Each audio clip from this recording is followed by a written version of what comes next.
Chappy Chapcast. What is happening? It is June. It's a hot one. Summer has begun. Here we go.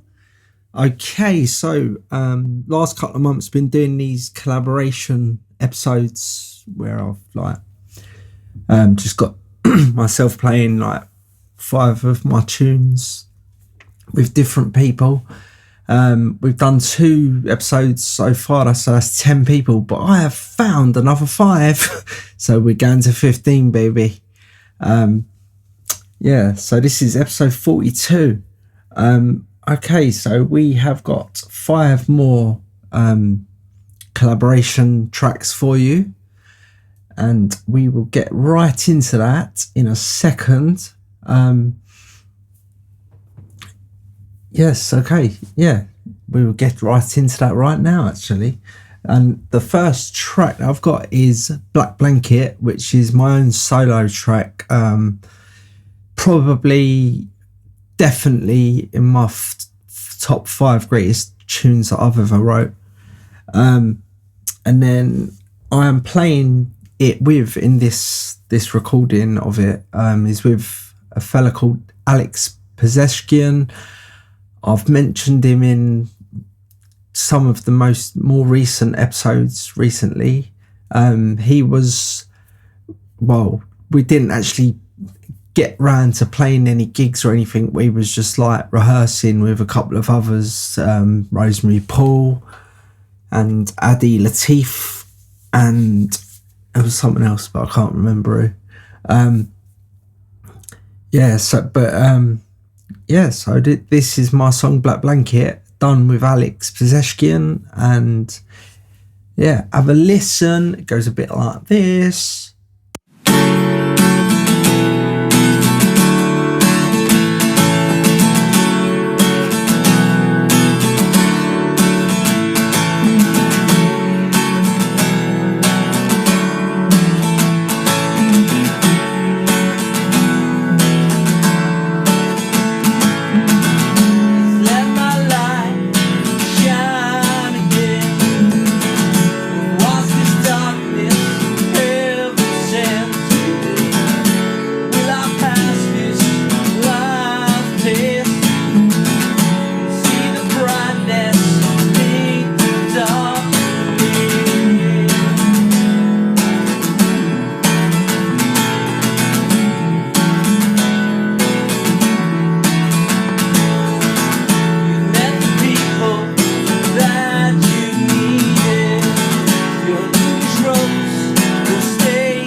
yes, and that was Black Blanket with Alex Perceskian.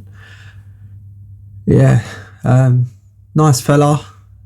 Shame that it didn't ever work out, but some bands work, some bands don't. Some bands get big, some bands stay small.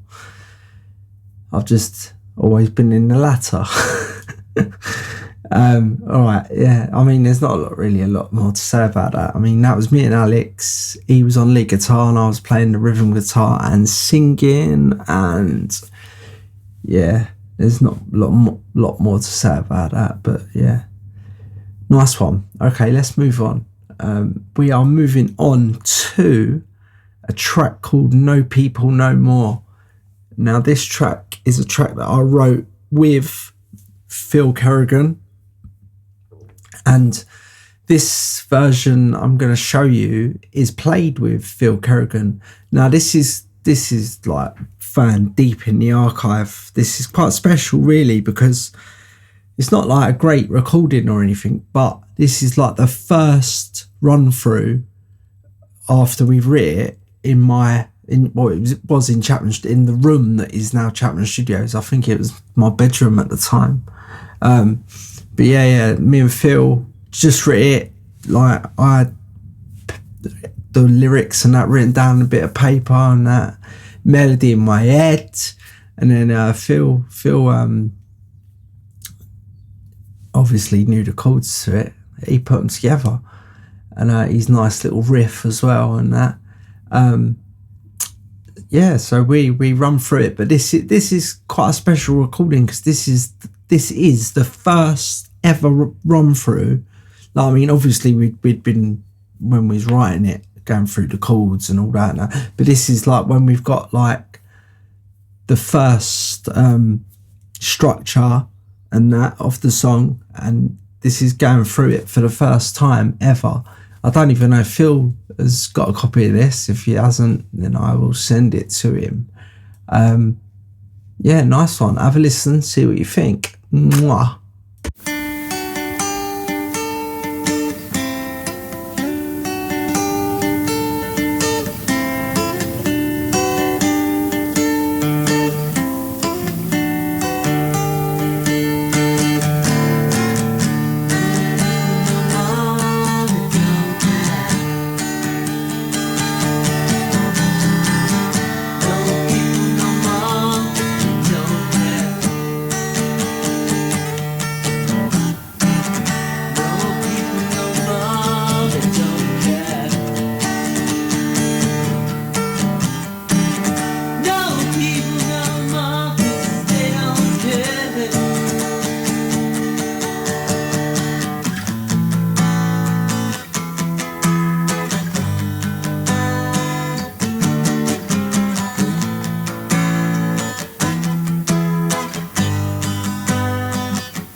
Yes. Yeah, that's a great song. Me and Phil, that was it, mate. It was that day. It would have been written cut hour before or whatever, half hour before. Yeah, it's nice to listen to that. You know what I mean? Like, I mean, when you hear the song played in bands now, it's the words have slightly changed on the intros and that. The riff is still there, that great riff. Yeah, it's a great song. Yeah, and Phil's a great guitarist. Wish I could get him in my band now. So if you're listening, Phil, I'm coming for you.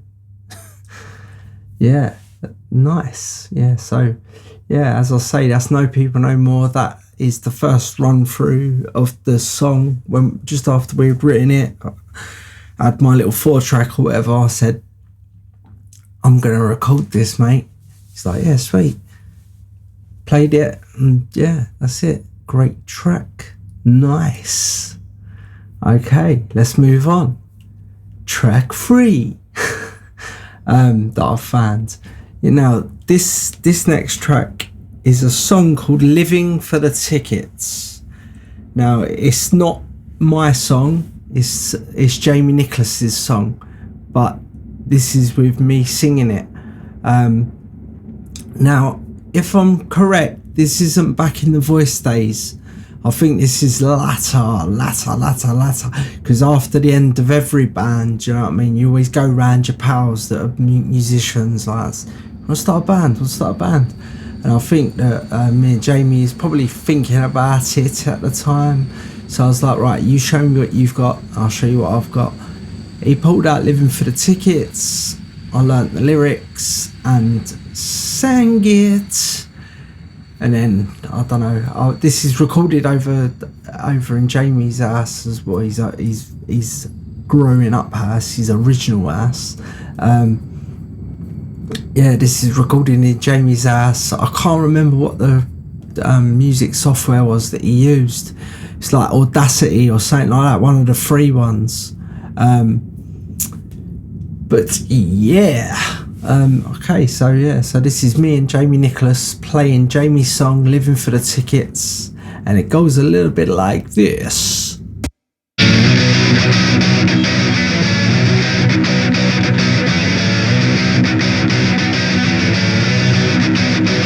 When you're living for the tickets and you're ticking for a living, you know you're on a one-way road. Always pleasure, never business. Will you ever make the finish? You find yourself upon that slippery slope. Keep on smiling, boy. They can't keep you down. You're still flying, boy. Arms up, never down. Take it over, never fading away. Take what I want tomorrow, and I'll spend it today. Like a force against your willing, you're taking every giving. Hang yourself with your own rope.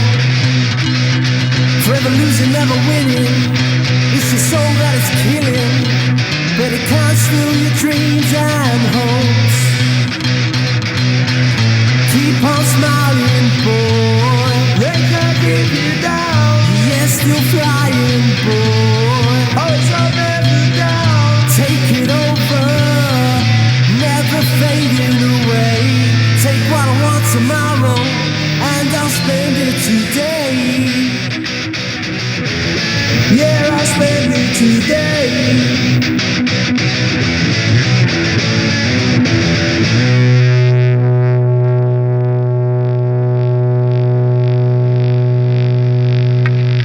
Yes, and that was Living for the Tickets with Jamie Nicholas.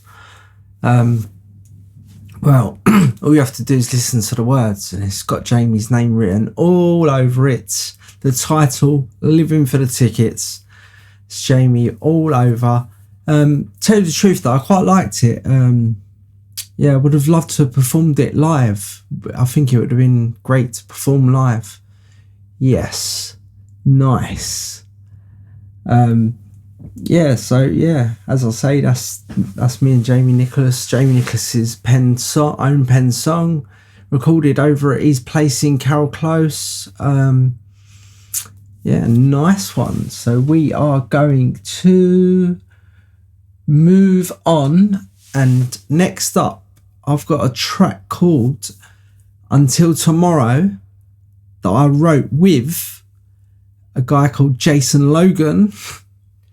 And this version is the version that probably would have been played again, like the Phil one, not too long after us writing it. I think Jason's singing the bridge in it, and he's obviously playing guitar and that. And this would have been back in stage 2 voice. Yeah, so long time ago, man. So have a listen. This is me and Jason Logan playing Until Tomorrow. There's a version of it on my demo album Double Double, so get on it. So have a listen. Nice one.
Nice one. Yeah, so that was Until Tomorrow, and that was co-written between me and Jason Logan. Again, it would have been in Chapman Studios, the pre-Chapman Studios, the bedroom, the Chapman bedroom. Yeah, sweet little song. Didn't have much life. Got played in phase 2 voice, but after that, just got put in the archive for me to dig out for you right now. Okay, nice one. Well, I have got a chap tale for you. So enjoy, and I'll see you in a sec, baby. Chap tales. Don't you wanna hear some chap tales? Chap tales. Oh yeah, chap tales. Okay, people, how you doing? Okay, so this is another chap tale. Okay, all right. So I was going through some stuff, and then I actually remembered this one off the top of my head, and I have told you a chap tale. I don't know what episode it was, but it was about me and Ty in Ibiza, and they dressed him up like a caveman, and well, go back and listen to that one if you ain't heard it, because that is a funny one. Anyway, another story from the same holiday came into my nut, so I thought I'd spread the love. Yeah, so all right, so Ty and me went on this holiday to Ibiza. It was like we were sitting in my house, bored. Both had a week, like it was the Friday when we had the next week off work, and I just said, "Let's go on holiday. You got money?" And he's like, "Yeah." And I said, "All right, sweet. Let's go on holiday." Got your laptop out. Thompson Holidays, sweet little week to Ibiza. It was just like it was either before their like mental season was starting, or the week it had finished or whatever, because we're not really into all that. But just thought we'd go and give it a go, you know what I mean? One of the old Balearic Islands. I think I've been to all 3 now. Well, anyway, we're on this holiday, I could sit here and tell you some mental stories from every day that we was there, you know what I mean? But you've got the old caveman one, which it's unbelievable, so go back and listen to that. But this one is about when me and Ty hired a car. All right, so we went to the hire place, and I think Ty bought it. Yeah, I think he did. So what they had was little Seat Ibizas, brand new ones, little Seat Ibizas, nothing special going on, but you know what I mean. So we hired a Seat Ibiza, and then we decided to go driving around the island, and we were stopping off at all different places, some mental market. Anyway, ended up in like Ibiza town, like their little, I don't know if it's the capital, if you could call it that or whatever, but the little, you know what I mean, the heart and centre, because we were staying in the mad bit actually in San Antonio, but as I say, it was either the week before the season was kicking off, or the week the season had ended, so it weren't that mad. Still had a couple of people left there from all the mad clubbing and all that sort of stuff. Anyway, so we're driving around, taking it in turns to drive, and then anyway, so we end up in Ibiza town, and we're like, right, let's park up somewhere and go and have some lunch and just have a walk around and see what it's like. It's actually, because like, I think Ibiza's got a bit of a stigma attached to it, where people think, do you know what I mean? It's just where people go to get out their faces and go mad in clubs and all that.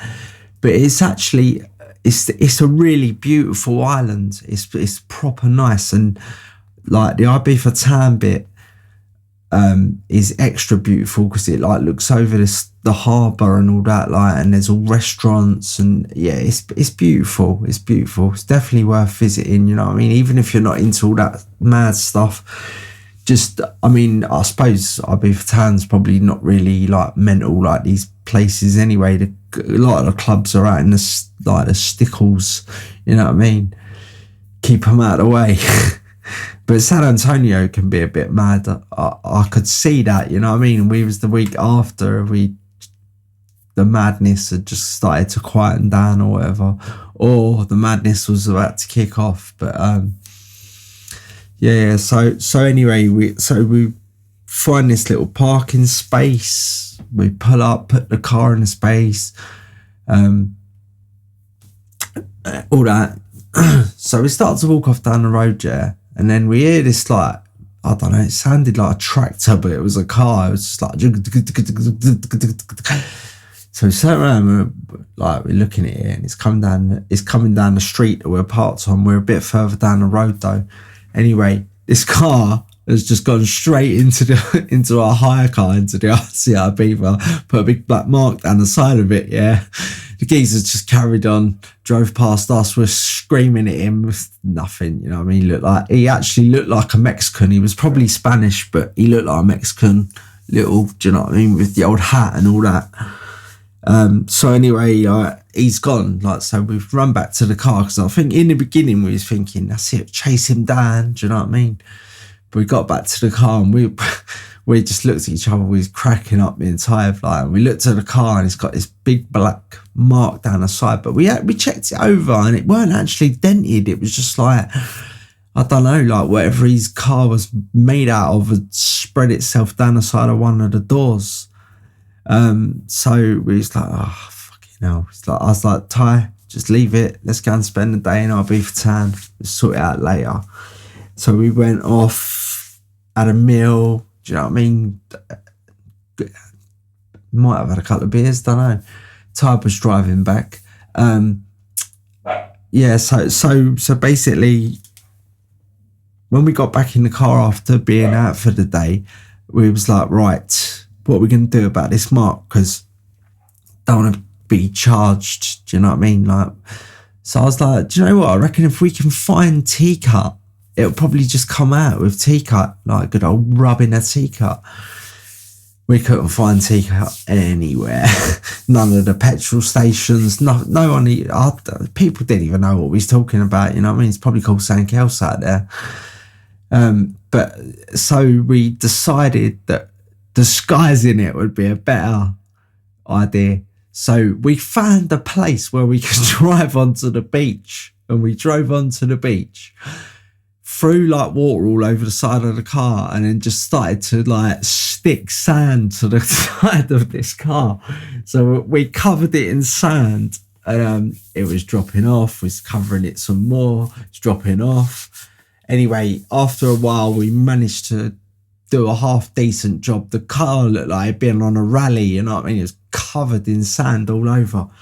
Well, anyway, we got back in the car, drove back to our hotel, parked up where we was meant to leave, because they was coming to collect it in the morning, the hire company. So we left it where we told them they could pick it up from, and went up into our room, whatever, and we went out that night, back, car still there, fine, just covered in sand. And yeah, the next day, like, obviously we was lagging nutters out in whatever club we was in or whatever, like, and then in the morning, like, we woke up, we both was just like hung over proper and all that. And then I was like, Ty, if they pick the car up? And he's like, oh shit, I don't even know, let's check it out. So we went out like onto our balcony bit, because we could see down to where we had parked the car. Looked down, and to our greatness, the car was gone. And then I was like, right, they're going to take it back to their little car place. They're going to clean the car, and then they're going to find this black mark. And then they're going to come back after us. So for the next couple of days, we're like, is it today? Is it that? Well, anyway, they didn't, nothing came of it. And like type is like, but they've got all my details and all that, you know what I mean? Like they're obviously going to contact me, like, but a couple of weeks still after when we got back, nobody had called. So yeah, so we got away with that little one, you know what I mean? But yeah, it was proper funny watching us on the beach, like people looking at their hotels or other people that were just sunbathing or whatever, looking at us pulling up on the beach and then throwing water all over the car, obviously to give it a bit of stick, and then like throwing the sand all over the car and all that. But yeah, got away with it. Nice. All right, sweet. Yeah, thanks for listening, and speak to you soon. Mwah. Chat tales. Don't you wanna hear some chat tales?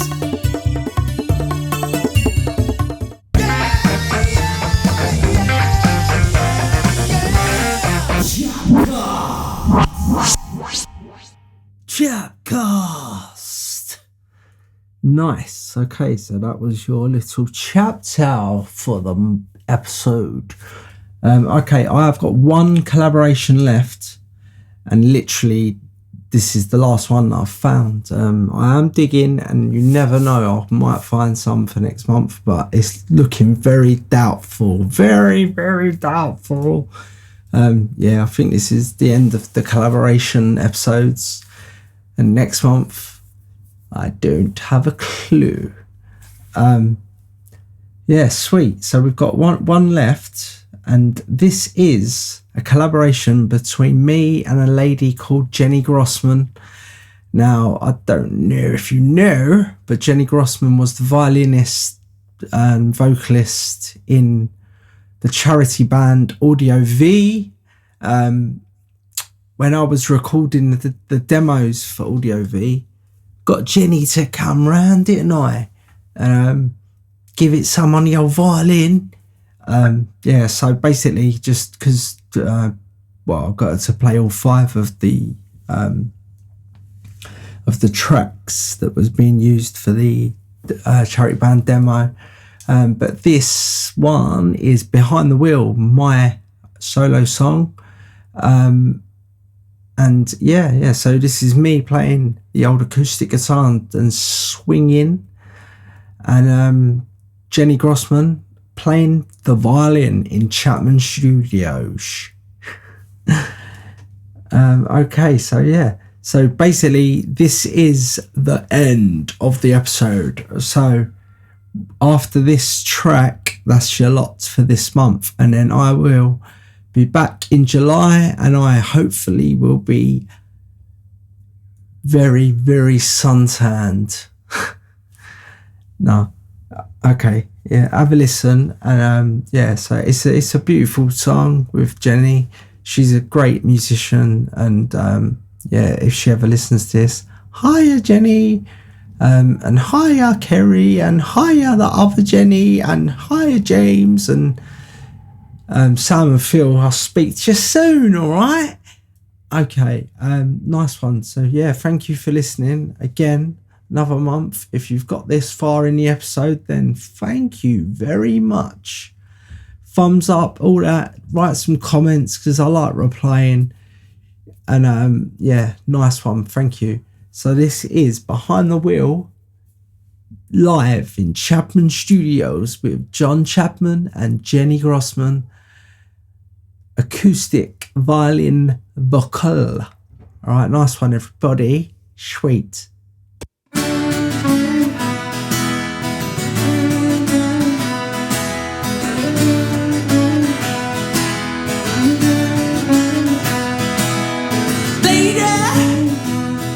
I've got something to say.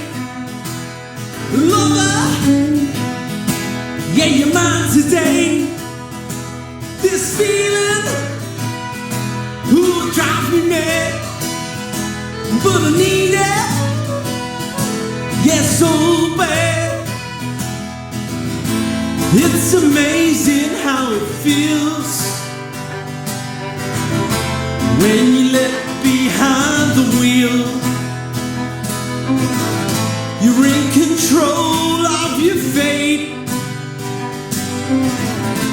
Jamie says that fate's a man.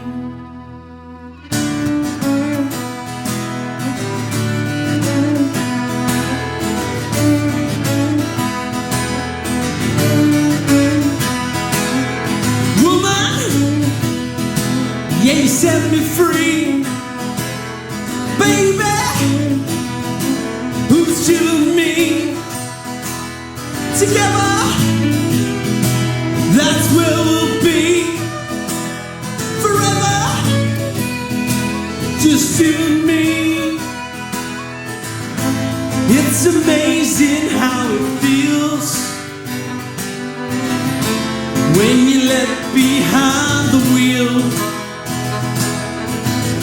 You're in control of your fate. And Jamie says that fate's a man.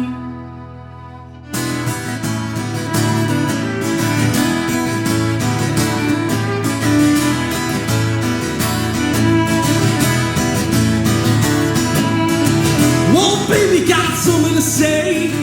Yeah, lady, got something to say. Ooh, baby, got something to say. Yeah, lady, got something to say. Hey, hey. Hey, hey. Hey, hey. Hey, hey. It's amazing how it feels when you let behind the wheel. You're in control of your fate. And Jamie says that fate's a man. Where we'll end up, no one knows. Just give it up and let it go. Build the fire in your soul. Build it up and let them know.